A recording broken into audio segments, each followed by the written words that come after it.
Today, we're diving into the ultimate beginner's playbook for My Singing Monsters.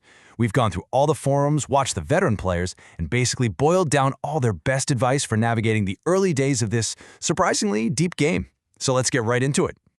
So you just downloaded the game, you're breeding a few noggins, maybe a potbelly, and then it starts to hit you. This is gonna take a while. You're probably looking at all the islands, the different currencies, these weird monster names, and feeling just a little bit overwhelmed. And hey, if you feel that way, you are definitely not alone. This quote comes from Goba, a player with 6 whole years of experience. He's confirming what you're already thinking. This game is a marathon, not a sprint. It's a long ride for sure. But don't let that scare you off. The community has already figured out the absolute most efficient ways to play, and that's what we're here to talk about. We've taken years of trial and error from veteran players and cooked it down into a clear, step-by-step plan just for you. First things first, your mindset. Seriously, before we even get into currencies or monsters, getting this one part right is going to completely change how fast you progress. Okay, so this slide breaks down the #1 tip from experienced players. On the left, you've got the spender. They're buying up every new island as soon as it's available, spreading their resources way too thin, and their progress just crawls. It's painful. But on the right, you have the strategist. That's you. You're going to focus on one island, build it into a powerful economic engine, and then you move on. It might feel a little slower at first, but believe me, it snowballs into much, much faster growth. And a huge piece of that strategic mindset is building some simple daily habits. These things are non-negotiable, okay? Log in every single day for that bonus. It gets massive by day 10. Spin the wheel, play the memory game. It's free stuff. Clear a few rocks and trees to get space and XP, and the big one, you always have your bakeries running. Like one player put it in all caps, keep baking! Now those daily habits, they feed directly into the real heart of the game, managing your money. So let's do a quick crash course on how to earn and spend all the different currencies, because getting this right is absolutely crucial. This right here, this is the engine of your entire operation. It's a simple but super powerful feedback loop. You spend the gold your monsters make to bake food.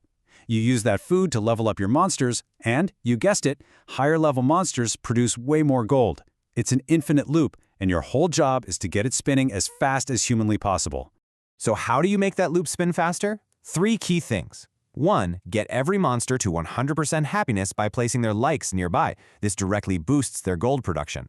2. Your goal should be to get every single monster to at least level 10. And 3. When you're just starting out, your best bet for big income is to breed as many 4-element monsters as you can.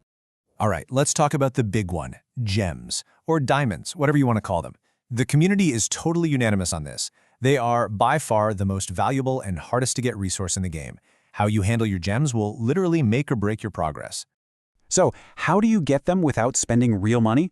Well, first, as soon as you possibly can, buy a mini mine for every single island you own. They give you a steady daily income. Later in the game, a Zinth farm on Wublin Island becomes the absolute best way to generate gems. And of course, don't sleep on those daily login bonuses.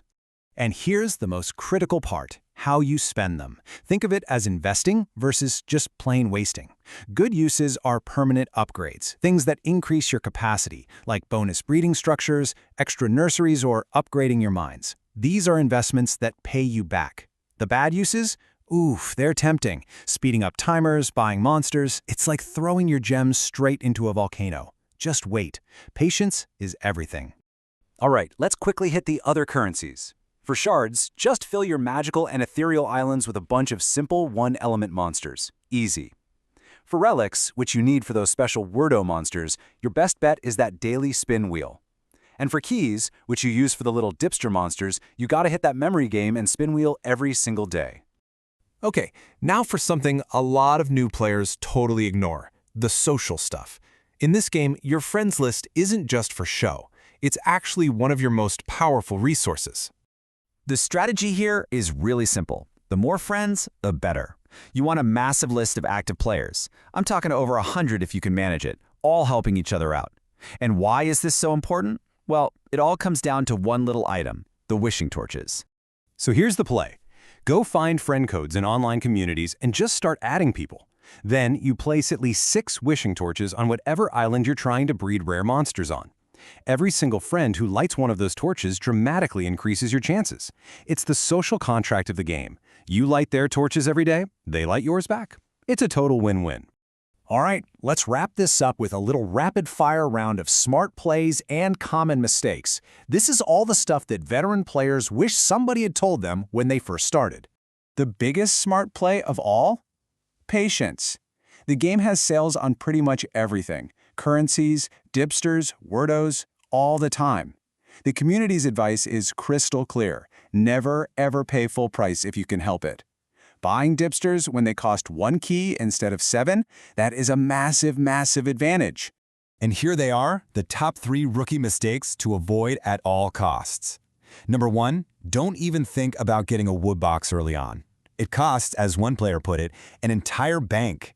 It's an endgame thing, not for beginners. Number 2, ignore the purely cosmetic items at the start. Only focus on stuff that boosts your income. And 3, hold off on joining a tribe until you can actually farm enough shards to contribute. And, if we could only leave you with one single piece of advice, it would be this quote from player P_P. It just sums everything up perfectly. Never use diamonds to speed things up. Just wait and hoard your diamonds early on. Patience is your superpower, because those gems are just way too valuable to waste. So there you have it. We've covered the marathon mindset, the currency engine, the power of friends, and all those classic mistakes. You now have the complete playbook from the pros. The grind is just part of the process. The real question is, now that you know the rules of the game, what kind of musical world are you going to create? How will you compose your masterpiece?